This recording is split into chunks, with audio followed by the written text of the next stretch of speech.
राम मित्रांनो, हे बघा आपण नेमके तणनाशक मारलेले आहे. आता तणकट मरण्यासाठी सुरुवात झाली आहे. तर याचा आपला विषय आहे की 2,4-D जर आपण सोयाबीन पिकावर फवारले तर काय होणार. तर मित्रांनो, आपला सुपडा साफ होणार आहे, सगळं सपाट हो जाएगा, सब बर्बाद हो जाएगा.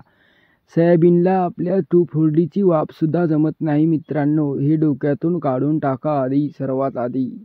कारण 2,4-Dची वाफ जरी आपल्या सोयाबीनला लागली तर एका दिवसात आपलं सोयाबीन हे करपून जाईल. सकाळी जर फवारणी केली तर संध्याकाळी सगळा प्लॉट आपला बसून जाईल मित्रांनो. 2,4-D हे ऊसासाठीच योग्य आहे, सोयाबीन पिकाला नाही. 2,4-D ऊसाला, गव्हाला आणि ज्वारीला, मकाला आपण वापरू शकतो, तेही चांगल्या कृषी केंद्रावाल्याची अशी कृषी मित्राची सल्ला घेऊनच प्रमाण त्याचे घ्यावे प्रतिपंप मित्रांनो.